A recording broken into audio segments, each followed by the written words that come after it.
Obrigada.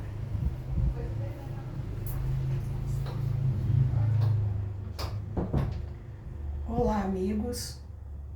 É com agradecimento de sempre e a gratidão também de sempre é que eu retorno a esta live hoje.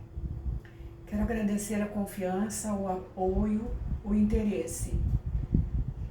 E é época de Natal.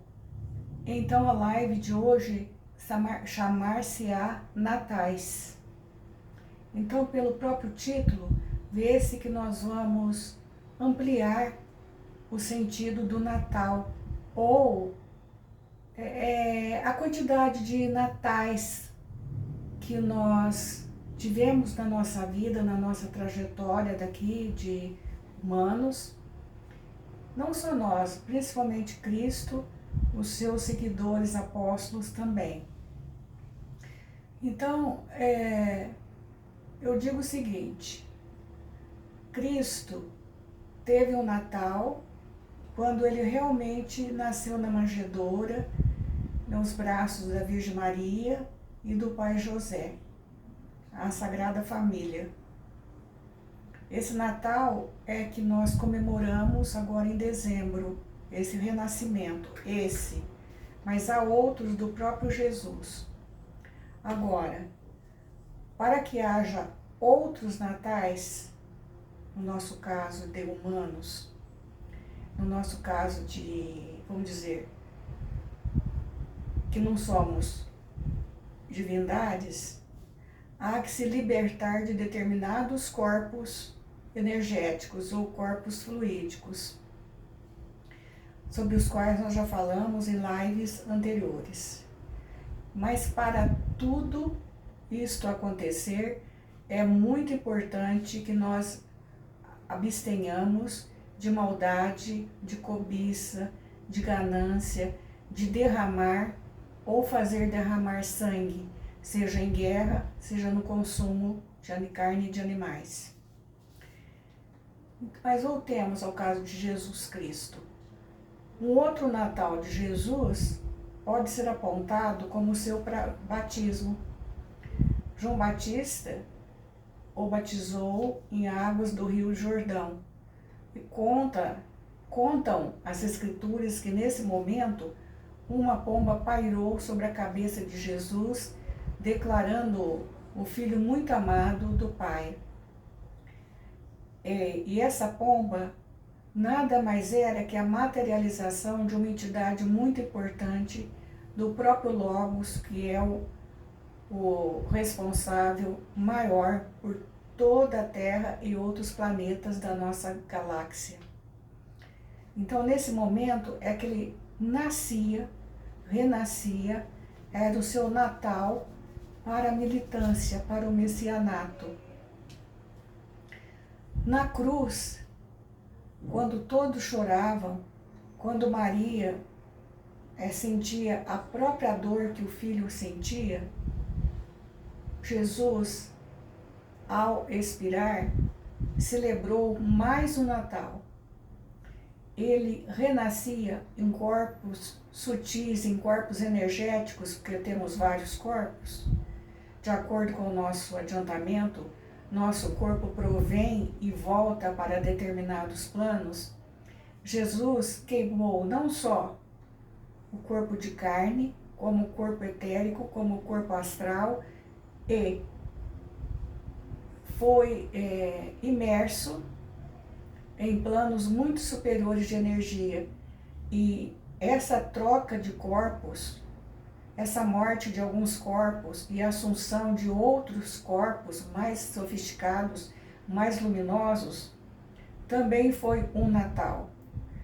E as moléculas desse corpo deslocaram tantas outras moléculas ao redor, e que as forças, tanto do bem quanto do mal, sofreram entrechoques também em seus corpos e provocou um grande terremoto, provocou nuvens que escureciam. Esse foi o outro Natal, foi, vamos dizer assim, numa linguagem mais esotérica, a iniciação de Jesus para outros planos, porque ele veio de um plano divino superior, fez sua materialização aqui entre nós. Então, para materializar-se entre nós, ele também tinha corpos energéticos invisíveis, não tão sutis de quando ele tinha, de onde ele saiu. E eu aconselho que nesse momento vocês retomem a playlist, ao hall de lives anteriores, aquelas que tratam de corpos energéticos. De tal forma isso aconteceu que no domingo de Páscoa, o dia da ressurreição, ele ressurge num corpo fluídico, luminoso, uma energia pura. Mas somente no momento Maria de Magdala, Maria Madalena, possuía a intuição suficiente para perceber o fenômeno.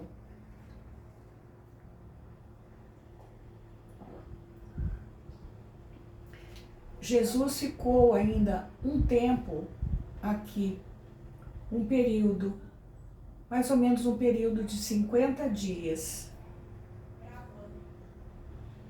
Quando ele deixa os apóstolos que estavam reunidos próximo do Monte das Oliveiras e vai para o Monte das Oliveiras sozinho.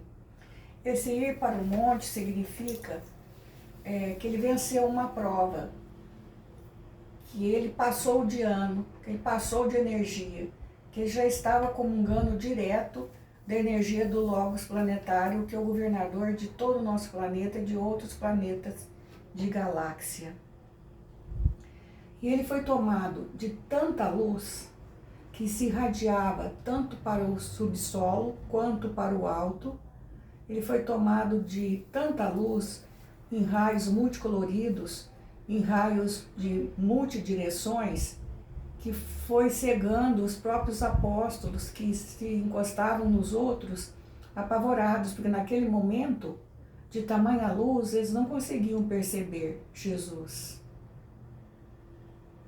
E assim ele subiu aos céus. Mas contam os livros esotéricos que ele ainda voltou cada vez mais luminoso e esteve com os apóstolos por 11 meses, instruindo de maneira mais profunda. Há escrituras que dizem 11 anos, então isso aí é um tanto controverso, mas que ele esteve um grande período na presença dos apóstolos, energeticamente dizendo, operando sobre os chakras laríngeo, frontal e coronariano. Aí só depois ele ascendeu aos céus e não se tem notícias que ele tenha voltado, energeticamente falando, após isso, para um grande encontro. E o que a gente fica com isso daí? A gente vai dizer agora, nós vamos dizer agora de um outro Natal, não mais de Jesus, mas dos próprios apóstolos. Estavam reunidos no cenáculo, sob a direção e coordenação de Maria de Madalena e Maria Nazaré, os apóstolos. E eles estavam amedrontados, porque já haviam iniciadas as perseguições contra os seguidores de Cristo.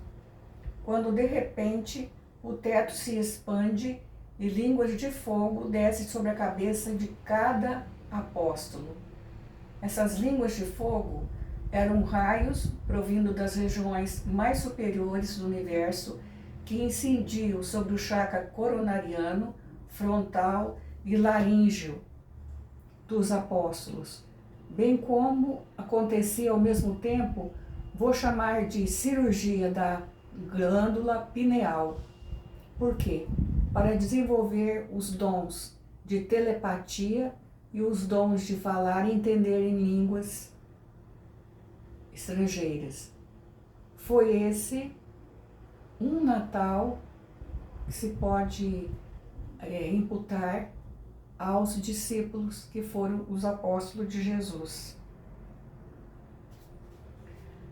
Mas é importante dizer que por aí a gente entende por que essas pessoas passavam por sacrifícios físicos tão horrorosos para abjurar do cristianismo e não o faziam, porque eles já tinham sido iniciados em corpos mais elevados, corpos que lhes davam sustentação de saber que tudo passava e que dali a pouco eles estariam nos braços de Jesus, que energeticamente falando corresponde ao reino dos céus, corresponde ao céu para alguns. E quando a gente fala que Jesus ressurgiu dos mortos, desceu aos infernos, foi nessa época onde ele se preparava para a ascensão final, para o batismo final. Ele esteve nas regiões abissais das trevas, resgatando quem estava em condições de ser resgatado, e ascendeu para hoje participar diretamente com o Cristo. Ele é um e Cristo, e cuida de todos nós. E nós também devemos, não só nesse Natal 2024, mas todos os natais, não derramar sangue, sermos criativos, sermos compassivos, misericordiosos, porque assim também nós vamos ganhando em desenvolvimento energético, luminoso e num ponto muito importante, residente na glândula pineal e no chakra frontal, que é o efeito da glândula pineal que nos dá desenvolvimento intuitivo. É do que eu resolvi falar hoje, quando eu digo que há vários natais. Que esse Natal nosso seja de misericórdia e compaixão.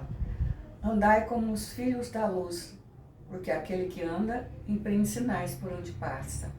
Dê o seu like, compartilhe e se inscreva no canal. Nós precisamos ter gente inscrita, partilhando desses ensinamentos para que chegue até nós. Muito obrigada.